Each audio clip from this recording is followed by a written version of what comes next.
రెడీగా ఉన్నారు. నమస్తే నటికుమార్ గారు. నమస్తే నమస్తే అండి. ఫోన్ లైన్ లో అందుబాటులో ఉన్నారు ప్రస్తుతం. సార్ చూస్తున్నాం, సమంత ఇప్పుడు ఒక ట్వీట్ చేసింది. సమంత ఇప్పుడు ఈ కమిటీ ప్రస్తావన తీసుకురావడానికి ఏంటి రీజన్ ఏముంటుంది అనుకుంటున్నారు మీరు? సార్ కమిటీ ఆల్రెడీ 2019లో వేయడం జరిగింది. ఓకే. అప్పుడు జీవిత రాజశేఖర్ గారు సెక్రటరీ, మా అసోసియేషన్ సెక్రటరీగా ఉన్నారు. నేను అప్పుడు మామూలుగా సెక్టార్ చైర్మన్ గా ఉన్నాను. Producer council producer sector chairman, ఇప్పుడు ప్రొడ్యూసర్ కౌన్సిల్ జాయింట్ సెక్రటరీ.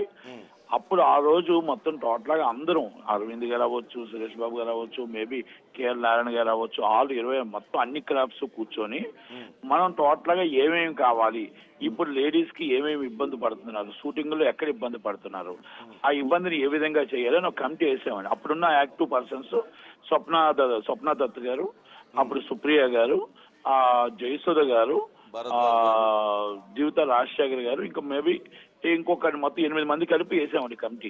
ఆ కమిటీలో ఏంటంటే ఎవరైనా డైరెక్ట్ గా అంతర్గత ఫిర్యాదులు చేసుకోవచ్చు. మీకు ఇబ్బంది కలిగిందంటే వాళ్ళకి ఒక టోల్ ఫ్రీ నెంబర్ పెట్టి ఈ విధంగా మీరు చేసుకుంటే అంతర్గతంగా ఇంటర్నల్ గా మీకు ఆ పేరు బయటకు రాకుండా ఎవరు తప్పు జరిగింది, ఏం జరిగింది, మీకు ఏ కష్టం ఉందో చెప్పుకోవడానికి అనేది మనం చెప్పడం జరిగింది. ఆ మీటింగ్ లో అప్పుడు ఆ రోజున్న ప్రాబ్లమ్స్ ఏంటంటే జూనియర్ ఆర్టిస్టులకి ఒక సౌకర్యం లేదు. చెట్టు కింద కూర్చొని వాళ్ళు ఎక్కడైనా వాష్రూమ్కి వెళ్ళాలన్నా బట్టలు మార్చుకోవాలన్నా చాలా ఇబ్బందులకు గురవుతున్నాము. భోజనాలు కూడా మేము తినడానికి చెట్టు కిందే తినవలసి వస్తుంది. ఇవన్నీ కష్టాలని అప్పుడు కొన్ని మొత్తం టోటల్ గా ఐడెంటిఫై చేయడం జరిగింది. ఆ రోజు ఐడెంటిఫైలో దేవి గారు అవ్వచ్చు, లేకపోతే సంజయ్ గారు అవ్వచ్చు, ఇంకా చాలా మంది అప్పుడు ఉన్నాయండి, సలహాలు ఉన్నాయి. అవన్నీ కూడా చాలా మంది అంతర్గతంగా చాలా మంది ఇచ్చారు. ఇచ్చేటప్పుడు దాన్ని ఏంటంటే మస్ట్ అండ్ సూట్ వాష్రూమ్స్ ఉండాలి. మస్ట్ అండ్ సూట్ మొత్తం టోటల్ గా వాళ్ళు బట్టలు మార్చుకోవడానికి రూమ్ అనేది కంపల్సరీ షూటింగ్ లో పెట్టాలి. అలాగే వాళ్ళని మానిటరింగ్ చేయాలి. ఆ near by police station compulsory మనం ఎక్కడ షూటింగ్ చేస్తున్నామో ఆ షూటింగ్ దగ్గర నియర్ బై పోలీస్ స్టేషన్ మనం ఇన్ఫర్మేషన్ ఇవ్వాలి. ఆ ఇన్ఫర్మేషన్ ఆల్రెడీ మనం టోటల్ గా ఏదైతే వాళ్ళు సెక్యూరిటీ ఉందో పోలీసులు సెక్యూరిటీ ఆటోమేటిక్ ఇవ్వాలి. కమిటీ ఇన్ని సిఫార్సులు చేసింది, నిజంగానే మీరు ఇంప్లిమెంట్ చేశారా? ఇప్పుడు రన్ అవుతున్నాయి, మీరు షూటింగ్ లో కూడా చూసుకోండి. నేనేమంటానంటే ఇప్పుడు సమంత గారికి ఏం కష్టం వచ్చిందో తెలియదు, ఇప్పుడు సమంత గారికి ఏ బాధ వచ్చిందో తెలియదు.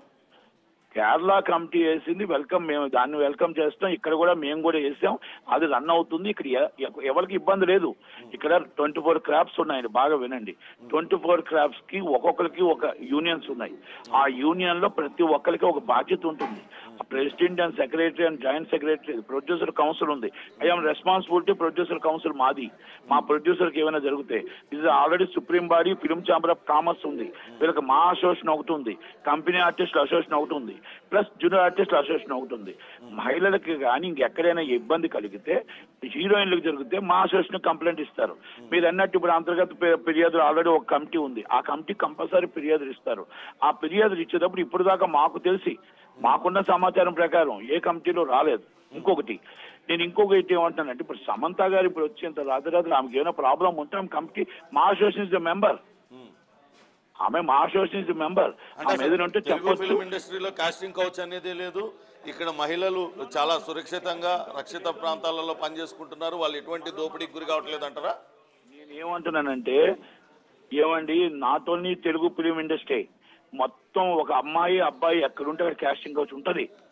ఉండదు అనేది తప్పు.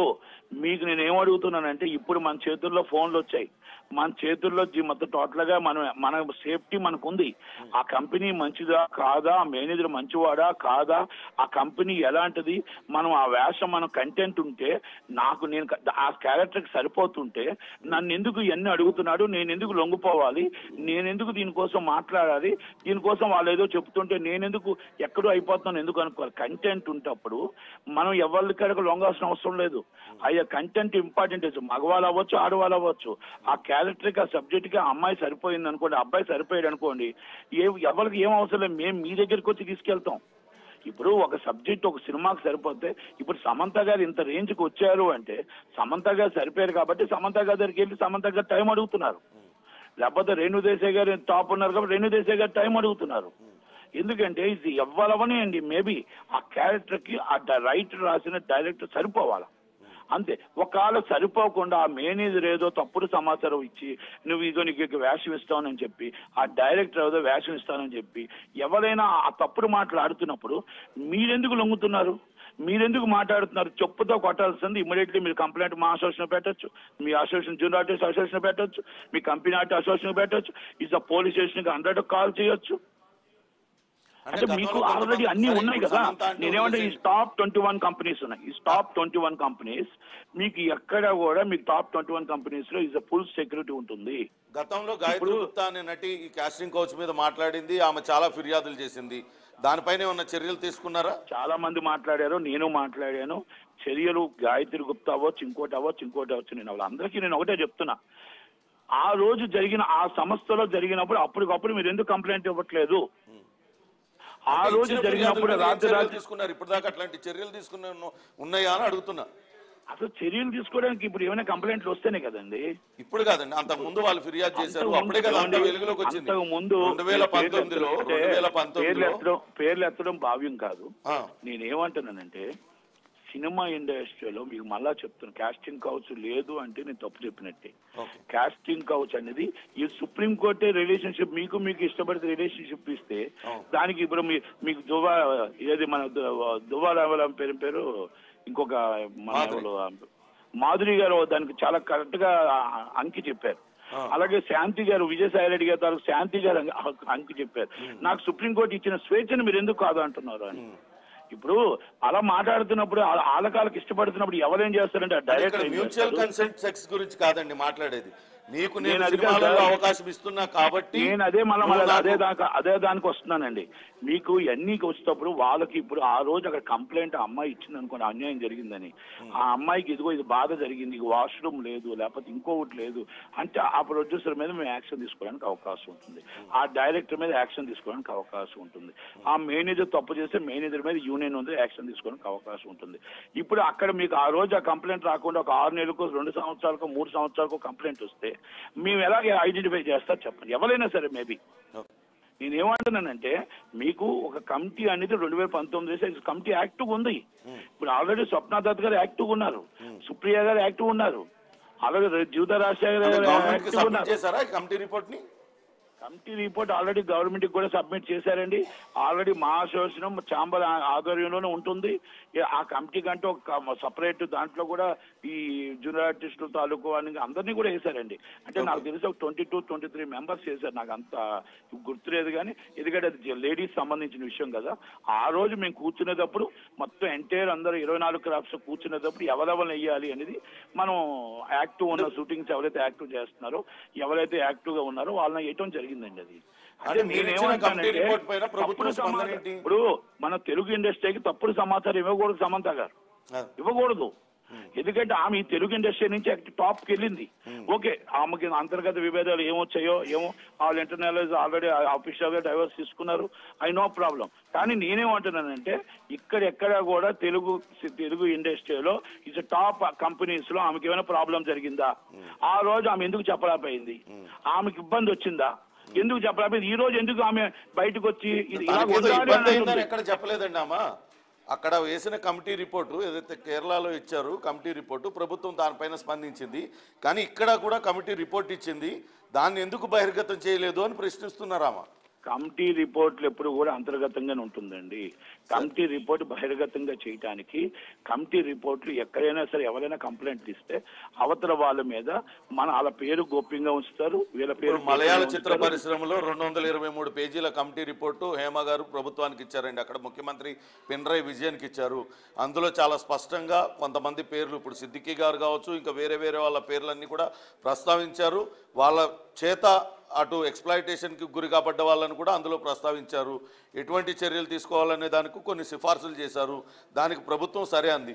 మీరు కూడా చెప్తున్నారు ఇక్కడ టాలీవుడ్లో కూడా మీరు అందరూ కమిటీ వేశారు, దాదాపుగా ఇంకా కమిటీ యాక్టివ్గా ఉంది, కమిటీ రిపోర్ట్ కూడా ఇచ్చామని చెప్తున్నారు కదా.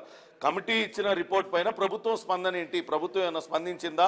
ఇటువంటి చర్యలు తీసుకోవాలని ఏమన్నా మీకు చెప్పిందా అంటున్నా? ప్రభుత్వం సపోర్టెడ్, బిఫోర్ ప్రభుత్వం సపోర్ట్ ఉంది, ఈ ప్రభుత్వం సపోర్ట్ ఉంది. ఏమంటే ఆడపిల్లలకు అన్యాయం జరిగితే ఎవరు ఇందులో ఒప్పుకునేది ఉండదు, ఉపేక్షించేది లేదు. ఎవరైనా ఆడపిల్లని తప్పు చేస్తే కంప్లైంట్ వచ్చిన మరుక్షణం 20 minutes లోపల మేము యాక్టివ్ అవుతాం, ప్లస్ మళ్ళీ టోటల్ గా ఇండస్ట్రీ యాక్టివ్ అవుతుంది, గవర్నమెంట్ యాక్టివ్ అవుతుంది. కానీ నేనేమంటున్నానంటే ఇప్పుడు బిగ్ న్యూస్ లో చూసే ప్రతి వాళ్ళకి ఆడపిల్లలకు ఒకటే నేను చెప్తున్నాను, నాట్ ఓన్లీ సినిమా ఫీల్డ్, మీకు తప్పు జరిగితే మీ చేతిలో ఫోన్ ఉంది, మీరు ఇమ్మీడియట్లీ మీరు 100 కొట్టొచ్చు, లేకపోతే మీ తరగతున్న ఎవరైతే మీరు ఇంపార్టెంట్ ఉందో ఎవరు ఎక్కడ ఉన్నారో ఆ సంస్థ నుంచి ఇమ్మీడియట్లీ మీరు వాళ్ళకి ఇన్ఫార్మ్ చేయండి. మీకు బయట మా సినిమా ఫీల్డ్ అనుకోండి, మీ ప్రెసిడెంట్ సెక్రటరీ ఉంటారు, మీకు అసోసియేషన్ మేనేజర్ ఉంటారు, జస్ట్ డిఫరెంట్ శాఖలు ఉంటాయి. మీకు ఏ శాఖ తప్పు చేస్తే హైయెస్ట్ కూడా మీరు ఛాంబర్ సపోర్ట్ కంప్లైంట్ చేయొచ్చు, మీరు లేకపోతే మా అసోసియేషన్ కంప్లైంట్ చేయొచ్చు. మీరు ఆల్రెడీ ఇక్కడ ప్రెసిడెంట్ తప్పు చేశాడు అనుకోండి, మీరు పోలీస్ స్టేషన్ కంప్లైంట్ చేయొచ్చు. నేనేమంటున్నానంటే ఈజ్ రూల్స్ అండ్ రెగ్యులేషన్స్ ప్రతి షూటింగ్ లో కూడా ఆయన దగ్గర near by police station compulsory పోలీసులు మానిటరింగ్ చేయాలి. అది producer is already inform is a manager, immediately police station పలానా దగ్గర మాకు షూటింగ్ అవుతుంది, పలానా మంది ఎంతమంది లేడీస్ ఉన్నారు, ఇగో ఇది ఉన్నారని చెప్పాలి, వాష్రూమ్ అరేంజ్ చేయాలి, వాళ్ళకి బట్టలకు కానీ అట్లా కానీ ఇబ్బంది కలగకుండా మనం ఆల్రెడీ రూమ్ అరేంజ్ చేయాల్సిన బాధ్యత ఉంది. ఇవన్నీ కూడా ఏ తప్పు జరిగినా కూడా ఇమీడియట్లీ ఇన్ఫార్మ్ చేయండి. నేనేమంటానంటే మీరు అప్పటికప్పుడు ఇన్ఫార్మ్ చేయకుండా ఇప్పుడు సంవత్సరంకో 2 సంవత్సరాలకో ఏదైనా వస్తే ఇప్పుడు ఏదో వచ్చినప్పుడు మైకులో చెప్తే కాదు కదండి అది.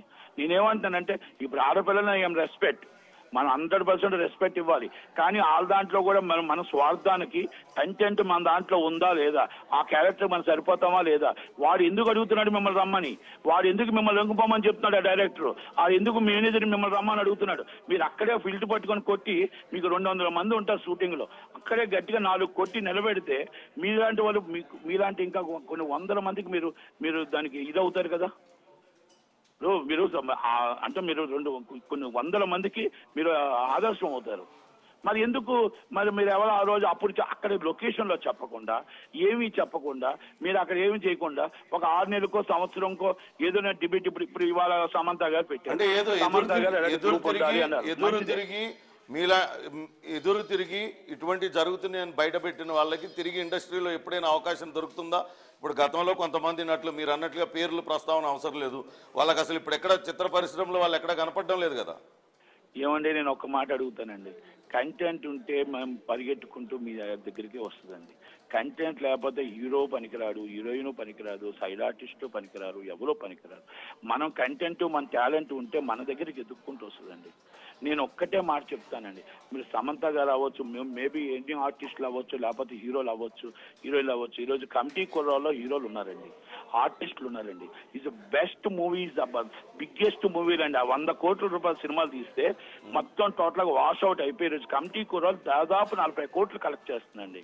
ఒక నియర్కా గారు చేసిన సినిమాని 9 మంది దాదాపు 15 మంది ఆర్టిస్టులు ఉన్నారండి. మీరు అలా ఉదాహరణకు మనం ఎంతైనా తీసుకుందాం. మనం ఏమంటున్నాం అంటే అండి, మనం ఇప్పుడు వారసత్వంతోనే వస్తుంది, వాళ్ళని తొక్కు పెట్టేస్తున్నారు అనేది తప్పండి. ఇప్పుడు కంపెనీ ఆర్టిస్టులు అవ్వచ్చు, జూనియర్ ఆర్టిస్టులు అవ్వచ్చు, మీ అవసరం మాకు ఉండేటప్పుడు ఆ సినిమాకి ఆ క్యారెక్టర్ అవసరం ఉన్నప్పుడు ఆ క్యారెక్టర్ కోసం సంవత్సరాల కొద్ది సినిమాలు ఆగిపోయిన ఉన్నాయండి. ఇప్పుడు ఆ క్యారెక్టర్ కోసం సినిమాలు ఆగిన ఉన్నాయి, 15 రోజులు 20 రోజులు 30 రోజులు వేరు, అది దానిపైన అది వేరే చర్చ. కానీ ఇక్కడ జరుగుతున్నది ఏంటంటే కేవలం లైంగిక దోపిడీకి సంబంధించి అవకాశాలు ఇస్తున్నాం కాబట్టి ఖచ్చితంగా లొంగాలి. ఇప్పుడు దేవి గారి మాటకి నేను లైంగిక దోపిడీ అనేది మీ మాటకి నేను ఖండిస్తున్నానండి. నేను 2 విషయాలు చెప్తున్నా. మన స్వేచ్ఛ ఉంది, మనకి ఆటోమేటిక్ గా అన్ని ఉన్నాయి, అలా ఆలోచన ఉంది. మనకి ఈ రోజు ఏ సంస్థ ఏ సినిమాలు తీస్తుంది, ఏ డైరెక్టర్ ఇంతకుముందు ఏ సినిమాలు తీసాడు అనేది మనం ఒకసారి నెట్ లో కొడితే వితిన్ మినిట్స్ లో వస్తుంది. మినిట్స్ లో వస్తున్నప్పుడు అక్కడ షూటింగ్ ఏంటి, షూటింగ్ లొకేషన్ ఏంటి, మనల్ని ఎక్కడికి తీసుకెళ్తున్నారు, ఎలా తీసుకెళ్తున్నారు, అసలు మనతో ఎలా మాట్లాడుతున్నారు అనేది మనకు ఆ బిహేవియర్ పెట్టి కూడా మనకు అర్థమైపోతుంది. ఒకప్పుడు మనకు ఆ సౌకర్యాలు లేవండి, ఒకప్పుడు మనకు చాలా కష్టాల్లో ఉండేవాళ్ళు. ఈ రోజు మన ఫోన్ మన జీవితం మన చేతుల్లో ఉంది, మన లైఫ్ ఈజ్ ఫోన్ మన చేతుల్లో ఉంది. ఉండేటప్పుడు మనం దాన్ని ఆలోచించుకోకుండా మనం రేపేదో ఎక్కడో తప్పు జరిగిందో 6 నెలలకు చెప్పడం అనేది కరెక్ట్ కాదంటే నేను ఇమీడియట్లీ అక్కడ జరుగుతున్నప్పుడు మీరు అక్కడే నిలదీయండి. మీరు నిలదీసి కంప్లైంట్ ఇవ్వండి. మీకు ఆల్రెడీ ఫిర్యాదు నెంబర్లు ఉన్నాయి, మీకు ఆల్రెడీ రిపోర్ట్ సబ్మిట్ చేయడానికి మీకు ఆల్రెడీ ఓ సంస్థ ఉంది, మీకు ఆల్రెడీ మీ సంస్థలకి మీ మేనేజర్లు ఉన్నారు, మీకు ప్రెసిడెంట్లు ఉన్నారు, మీ ఎవరైతే మీ ఏజెంట్ ఉన్నాడో ఏజెంట్లు ఉన్నారు. ఇప్పుడు సమంత గారు ఈ రోజు అంటే ఉందా రిపోర్ట్ లేదా అని అనేసి అనుకోని మళ్ళీ పెట్టారేమో నాకు తెలియదు, కానీ సమంత గారికి కూడా ఇది ఇన్ఫార్మ్ ఆల్రెడీ తెలుసు. మా అసోసియేషన్ మెంబర్ కదా ఆమె. మా అసోసియేషన్ మెంబర్ ఆంధ్ర. అప్పుడు అక్కినేని నాగార్జున గారికి అప్పుడు కోటలు. ఇప్పుడు నేనేమంటానంటే సుప్రియ ఇవ్వాలండి, అక్కినేని నాగార్జున గారు మేనకోడలే కదా, అవునా కదండి. ఇప్పుడు ఏమంటున్నానంటే అందరూ కూడా ఆ రోజు ఆ సంస్థని ఆడపిల్లలకు కాపాడడం కోసం, ఈ రోజు షూటింగ్ లో జరుగుతున్న ఇబ్బందులు నిలబెట్టడం కోసం ఇక్కడ మొత్తం టోటల్ గా దాన్ని ఏ విధంగా చేయాలి, ఏ విధంగా ఇలాంటి రావద్దు అనే ఉద్దేశంతోనే మనం సిన్సియర్ గా ఆనెస్ట్ గా అందరూ కలిపెట్టిన విషయం ఇది. అందరూ కలిపెట్టిన విషయం. ఎందుకంటే నేనేమంటానంటే తప్పు జరిగితే ఎత్తి చూపండి, తప్పు జరిగితే ఎత్తి చూపండి. తప్పు జరగనప్పుడు మనం ఎట్టి పరిస్థితుల్లో మన ఇండస్ట్రీని మనం కాపాడుకోవాలి. ఇండస్ట్రీ మీకు ఎంతో ఈ రోజు ఇంత హీరోయిన్ చేసిందంటే తెలుగు ఇండస్ట్రీ. మీరు అంటున్న దాని ప్రకారం ఇతర చిత్ర పరిశ్రమలతో పోలిస్తే ఇక్కడ చాలా సేఫ్ గా మహిళలు వర్క్ చేసుకోగలుగుతున్నారని చెప్తున్నారు, అంతే కదా? Andhra Pradesh and Telangana safe. మీకు గవర్నమెంట్ కూడా మీరు ఎంత చూశారు కదా, ఈరోజు చంద్రబాబు నాయుడు గారు ఒక చిన్న ఇష్యూ జరిగితే ఇమ్మీడియట్లీ ఎంత సీరియస్ గా తీసుకున్నారు, ఎంత సీరియస్ గా హీరోయిన్ కి జరిగితే ఎక్కడో జరిగిన ఇష్యూని ఈ రోజు ప్రతి ఒక్కరు కూడా సీరియస్ గా తీసుకున్నారు. ఎందుకంటే ఇక్కడ రేవంత్ రెడ్డి గారు అవ్వచ్చు, అక్కడ అవ్వచ్చు, government very supported. Before government కూడా very supported. Before government Telangana TRS government కూడా లేడీస్ విషయంలో వెరీ సపోర్ట్ చేసింది. మనం ఎక్కడా కూడా తప్పు పట్టడానికి లేదండి ఇక్కడ. ఎందుకంటే మనం సేఫ్ లో ఉన్నాం. ఇప్పుడు ఓకే, కేరళలో ఏం జరిగింది, ఆ రిపోర్ట్ ఏంటి, నేను ఆ జోలికి వెళ్ళట్లేదు. ఇక్కడ సమంత గారు మా ఆంధ్రప్రదేశ్ టాలీవుడ్ కోసం చెప్పారు, తెలుగు ఇండస్ట్రీ కోసం. అండ్ ఎట్టి పరిస్థితుల్లో ఇక్కడ పొరపాటు జరిగితే మాత్రం కంప్లైంట్ ఇమ్మీడియట్లీ ఇవ్వాలంటాను నేను. మీరు అక్కడే నిలబడి కంప్లైంట్ ఇవ్వండి. ఆ కంప్లైంట్ యాక్సెప్ట్ చేయకపోతే అప్పుడు పెట్టండి press meet. Okay, thank you నటి కుమార్ గారు. టాలీవుడ్లో మహిళల వేధింపులకు సంబంధించి 2021లోనే ఆ కమిటీ నివేదిక సమర్పించింది. దాన్ని ప్రభుత్వం కూడా పాజిటివ్గా రెస్పాన్స్ అయిందంటూ అటు ప్రొడ్యూసర్ నటి కుమార్ చెప్తున్నారు. ఎవరైనా ఇటువంటి లైంగిక వేధింపులకి గురైనట్లయితే వెంటనే పోలీసులకు ఫిర్యాదు చేయొచ్చు, లేకుంటే అంతర్గత ఫిర్యాదుల కమిటీలు కూడా ఏర్పాటు చేసాం. ఉన్న 24 క్రాఫ్ట్లలో కూడా ఏర్పాటు చేసాం. వాటిల్లో ఫిర్యాదు చేస్తే తగిన చర్యలు తీసుకుంటామంటూ నటి కుమార్ చెప్తున్న పరిస్థితి. అయితే ఇప్పుడు అటు నటి సమంత ఎందుకు ట్వీట్ చేసింది అనే దానిపైన కొంత గందరగోళ పరిస్థితి అయితే నెలకొంది. ఆమె నిజంగానే ఏమన్నా ఇబ్బంది ఎదుర్కొన్నారా, లేకుంటే కేరళలో జరుగుతున్నది కాబట్టి అటువంటిదే ఇక్కడ కూడా ఏర్పాటు చేస్తే మరింత స్వేచ్ఛాయుత వాతావరణంలో మహిళలు పని చేసుకోగలుగుతారనే ఉద్దేశంతో పెట్టారో తెలియాల్సి ఉంది అంటూ నటి కుమార్ అభిప్రాయపడుతున్నారు. Right Pavan, thank you.